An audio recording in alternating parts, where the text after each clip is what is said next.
God has repeatedly shown that persons should not be encouraged into the field without unmistakable evidence that He has called them.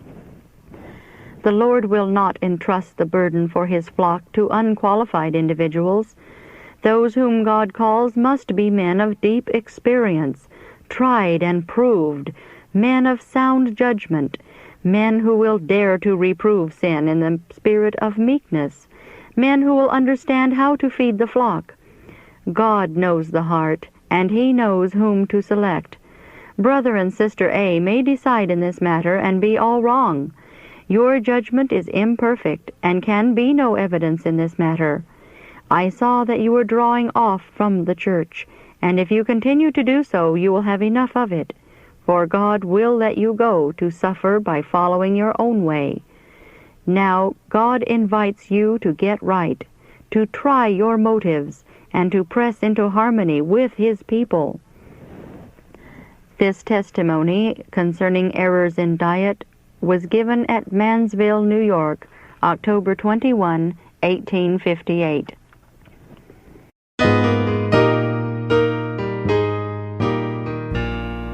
Testimony 6, Chapter 1, Slackness Reproved. Dear brethren and sisters, the Lord has again visited me in mercy in a time of bereavement and great affliction. December 23, 1860, I was taken off in vision and was shown the wrongs of individuals which have affected the cause. I dare not withhold the testimony from the Church to spare the feelings of individuals. I was shown the low state of God's people, that God had not departed from them, but that they had departed from Him and had become lukewarm. They possess the theory of the truth, but lack its saving power. As we near the close of time, Satan comes down with great power, knowing that his time is short. Especially will his power be exercised upon the remnant. He will war against them and seek to divide and scatter them, that they may grow weak and be overthrown. The people of God should move understandingly and should be united in their efforts. They should be of the same mind, of the same judgment. Then their efforts will not be scattered, but will tell forcibly in the upbuilding of the cause of present truth. Order must be observed, and there must be union in maintaining order, or Satan will take the advantage. I saw that the enemy would come in every way possible to dishearten the people of God and perplex and trouble them, and that they should move understandingly and prepare themselves for the attacks of Satan. Matters pertaining to the church should not be left in an unsettled condition. Steps should be taken to secure church property for the cause of God, that the work may not be retarded in its progress, and that the means which persons wish to dedicate to God's cause may not slip into the enemy's ranks. I saw that God's people should act wisely, and leave nothing undone on their part to place the business of the church in a secure state. Then, after all is done that they can do, they should trust the Lord to overrule these things for them, that Satan take no advantage of God's remnant people. It is Satan's time to work. A stormy future is before us, and the church should be awake to make an advance move, that they may stand securely against his plans. It is time that something was done. God is not pleased to have His people leave the matters of the church at loose ends, and suffer the enemy to have the whole advantage and control affairs as best pleases him. I was shown the wrong stand taken by Brother B in the review in regard to organization, and the distracting influence he exerted. He did not sufficiently weigh the matter. His articles were perfectly calculated to have a scattering influence, to lead minds to wrong conclusions, and to encourage many in their slack ideas of managing matters relating to the cause of God. Those who do not feel the weight of this cause upon them do not feel the necessity of anything being done to establish church order. Those who have long borne the burden look to the future and weigh matters. They are convinced that steps must be taken to place the matters of the church in a more secure position, where Satan cannot come in and take advantage. Brother B's articles caused those who fear order to look with suspicion upon the suggestions of those who, by the special providence of God, move out in the important matters of the church. And when he saw that his position would not bear, he failed to frankly acknowledge his error and labor to efface the wrong impression he had made. I saw that in temporal matters Brother B was too easy and negligent. He has lacked energy, considering it a virtue to leave to the Lord that which the Lord has left to him. It is only in cases of great emergency that the Lord interposes for us. We have a work to do, burdens and responsibilities to bear, and in thus doing we obtain an experience. Brother B manifests the same character in spiritual matters as in his temporal affairs. There is a lack of zeal and earnestness to make thorough work.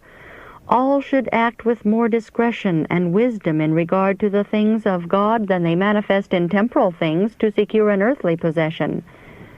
But while God's people are justified in securing church property in a lawful manner, they should be careful to maintain their peculiar and holy character. I saw that unconsecrated persons would take advantage of the position which the church has recently taken, and would overstep the bounds, carry matters to extremes, and wound the cause of God. Some will move without wisdom or judgment, engage in lawsuits that might be avoided, mingle with the world, partake of its spirit, and influence others to follow their example. One professed Christian who moves unadvisedly does much harm to the cause of present truth. Evil takes root much more readily than good, and flourishes when good and right languish unless carefully nourished. I was pointed back and saw that in every important move, every decision made or point gained by God's people, some have arisen to carry matters to extremes and to move in an extravagant manner, which has disgusted unbelievers, distressed God's people, and brought the cause of God into disrepute.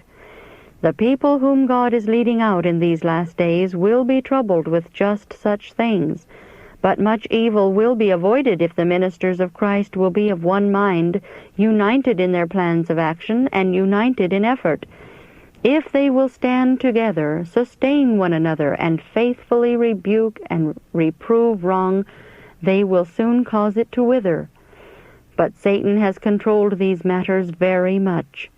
Private members and even preachers have sympathized with disaffected ones who have been reproved for their wrongs, and division of feeling has been the result. The one who has ventured out and discharged his disagreeable duty by faithfully meeting error and wrong is grieved and wounded that he receives not the fullest sympathy of his preaching brethren.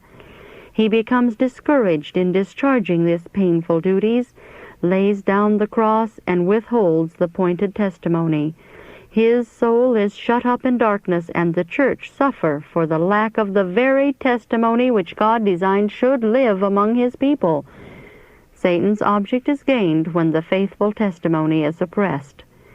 Those who so readily sympathize with the wrong consider it a virtue, but they realize not that they are exerting a scattering influence and that they themselves help to carry out Satan's plans. I saw that many souls have been destroyed by their brethren unwisely sympathizing with them, when their only hope was to be left to see and realize the full extent of their wrongs. But as they eagerly accept the sympathy of unwise brethren, they receive the idea that they are abused, and if they attempt to retrace their steps, they make half-hearted work. They divide the matter to suit their natural feelings, lay blame upon the reprover, and so patch up the matter. It is not probed to the bottom. It is not healed, and they again fall into the same wrong because they were not left to feel the extent of their wrong and humble themselves before God and let Him build them up. False sympathizers have worked in direct opposition to the mind of Christ and ministering angels. Ministers of Christ should arise and engage in the work of God with all their energies. God's servants are not excused if they shun pointed testimony. They should reprove and rebuke wrong, and not suffer sin upon a brother. I must here introduce a portion of a letter addressed to Brother C. Quote, I was shown some things in regard to you. I saw that the living pointed testimony had been crushed in the church. You have not been in harmony with the straight testimony. You have shunned to lay your hand decidedly upon wrong, and you have been tried with those who felt compelled to do so. Disaffected ones have had your sympathy. This has had a tendency to make you a weak man. You have not been in union with pointed, cutting testimony which has been sent home to the individual. God's servants are not excused if they shun pointed testimony. They must reprove and rebuke wrong, and not suffer sin upon a brother. You have often stretched out your hands to shield persons from the censure which they deserved, and the correction which the Lord designed they should have. If these persons fail to reform, their lack is set to your account. Instead of watching for their danger and warning them of it, you have cast your influence against those who have followed the convictions of duty and reproved and warned the erring. These are perilous times for the Church of God, and the greatest danger now is that of self-deception. Individuals professing to believe the truth are blind to their own danger and wrongs. They reach the standard of piety which has been set up by their friends and themselves. They are fellowshipped by their brethren and are satisfied, while they entirely fail to reach the gospel standard set up by our divine Lord. If they regard iniquity in their hearts, the Lord will not hear them. But with many it is not only regarded in the heart, but openly carried out in the life. Yet in many cases the wrongdoers receive no rebuke. I was pointed back to blank. Your feelings were wrong there. You should have stood side by side with Elder D and made straight work, taken hold of and reproved individual wrongs. The burden you cast upon Elder D you deserved yourself. For your lack of moral courage to lay your hand upon wrong, you influenced others. The good work which God designed should be accomplished for certain ones was not accomplished, and they have been puffed up by Satan. If you had stood in the counsel of God at that time, and influence would have been cast which would have told upon the cause of God. The Spirit of the Lord was grieved, and this lack of union discourages those upon whom God lays the burden of reproof. I was shown that you had been wrong in sympathizing with E. The course you have taken in regard to him has injured your influence, and has greatly injured the cause of God. It is impossible for E to be fellowshipped by the Church of God. He has placed himself where he cannot be helped by the Church, where he can have no communion with nor voice in the Church. He has placed himself there in the face of light and truth. He has stubbornly chosen his own course, and refused to listen to reproof. He has followed the inclinations of his corrupt heart, has violated the holy law of God, and has disgraced the cause of present truth. If he repents ever so heartily, the Church must let his case alone. If he goes to heaven, it must be alone, without the fellowship of the Church. A standing rebuke from God and the Church must ever rest upon him, that the standard of morality be not lowered to the very dust. The Lord is displeased with your course in these things. You have injured the cause of God. Your willful course has wounded the hearts of God's people. Your influence encourages a slack state of things in the Church. You should bear a living, pointed testimony. Stand out of the way of the work of God. Step not in between God and his people. You have too long wrapped up the sharp testimony and stood opposed to the severe censure which God lays upon individual wrongs. God is correcting and proving and purifying his people. Stand out of the way that his work be not hindered. He will not accept a smooth testimony. Ministers must cry aloud and spare not. The Lord has given you a powerful testimony, calculated to strengthen the Church and arouse unbelievers. But these things wherein you lack must be corrected, or your testimony will become powerless, and your influence injure to the cause of God. The people look to you for an example. Do not mislead them. Let your influence be to correct wrongs in your family and in the church." Unquote. I have been shown that the Lord is reviving the living, pointed testimony, which will develop character and purify the church. But while we are commanded to separate from the world, it is not necessary that we become coarse and rough and descend to common expressions and make our remarks as rude as possible. The truth is designed to elevate the receiver, to refine his taste and sanctify his judgment. There should be a continual effort to imitate the society we expect soon to join, namely, angels of God who have never fallen by sin. The character should be holy, the manners comely, the words without guile, and thus should we follow on step by step until we are fitted for translation. Chapter 2, Duty to Children. I have been shown that parents generally have not taken a proper course with their children. They have not restrained them as they should, but have left them to indulge in pride and follow their own inclinations. Anciently, parental authority was regarded. Children were then in subjection to their parents and feared and reverenced them. But in these last days, the order is reversed. Some parents are in subjection to their children. They fear to cross the will of their children and therefore yield to them. But just as long as children are under the roof of the parents, dependent upon them, they should be subject to their control. Parents should move out with decision, requiring that their views of right be followed out. Eli might have restrained his wicked sons, but he feared their displeasure.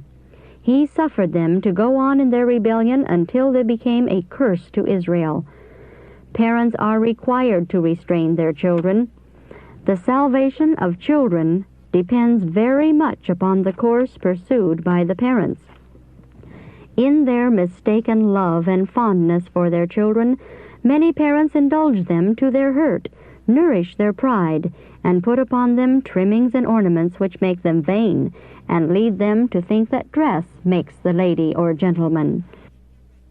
But a short acquaintance convinces those with whom they associate that an outside appearance is not sufficient to hide the deformity of a heart void of the Christian graces, but filled with self-love, haughtiness, and uncontrolled passions. Those who love meekness, humility, and virtue should shun such society, even if it be Sabbath-keepers' children. Their company is poisonous. Their influence leads to death. Parents realize not the destructive influence of the seed which they are sowing. It will spring up and bear fruit which will make their children despise parental authority. Even after they are of age, children are required to respect their parents and to look after their comfort. They should listen to the counsel of godly parents and not feel that because a few more years are added to their life, they have grown out of their duty to them. There is a commandment with promise to those who honor their father and their mother. In these last days, children are so noted for their disobedience and disrespect that God has especially noticed it, and it constitutes a sign that the end is near. It shows that Satan has almost complete control of the minds of the young. By many, age is no more respected. It is considered too old-fashioned to respect the aged. It dates back as far as the days of Abraham. Says God, "I know him, that he will command his children and his household after him." Anciently, children were not permitted to marry without the consent of their parents. Parents chose for their children. It was considered a crime for children to contract marriage upon their own responsibility. The matter was first laid before the parents, and they were to consider whether the person to be brought into close relation to them was worthy, and whether the parties could provide for a family. It was considered by them of the greatest importance that they, the worshippers of the true God, should not intermarry with an idolatrous people, lest their families be led away from God. Even after children were married, they were under the most solemn obligation to their parents. Their judgment was not then considered sufficient without the counsel of the parents, and they were required to respect and obey their wishes unless these should conflict with the requirements of God. Again, I was directed to the condition of the young in these last days. Children are not controlled. Parents, you should commence your first lesson of discipline when your children are babes in your arms. Teach them to yield their will to yours. This can be done by bearing an even hand and manifesting firmness. Parents should have perfect control over their own spirits, and with mildness and yet firmness bend the will of the child until it shall expect nothing else but to yield to their wishes. Parents do not commence in season. The first manifestation of temper is not subdued, and the children grow stubborn, which increases with their growth and strengthens with their strength. Some children, as they grow older, think it a matter of course that they must have their own way, and that their parents must submit to their wishes. They expect their parents to wait upon them. They are impatient of restraint, and when old enough to be a help to their parents, they do not bear the burdens they should. They have been released from responsibilities and grow up worthless at home and worthless abroad. They have no power of endurance. The parents have borne the burden and have suffered them to grow up in idleness without habits of order, industry, or economy. They have not been taught habits of self-denial, but have been petted and indulged, their appetites gratified, and they come up with enfeebled health. Their manners and deportment are not agreeable. They are unhappy themselves and make those around them unhappy. And while the children are but children still, while they need to be disciplined, they are allowed to go out in company and mingle with the society of the young, and one has a corrupting influence over another.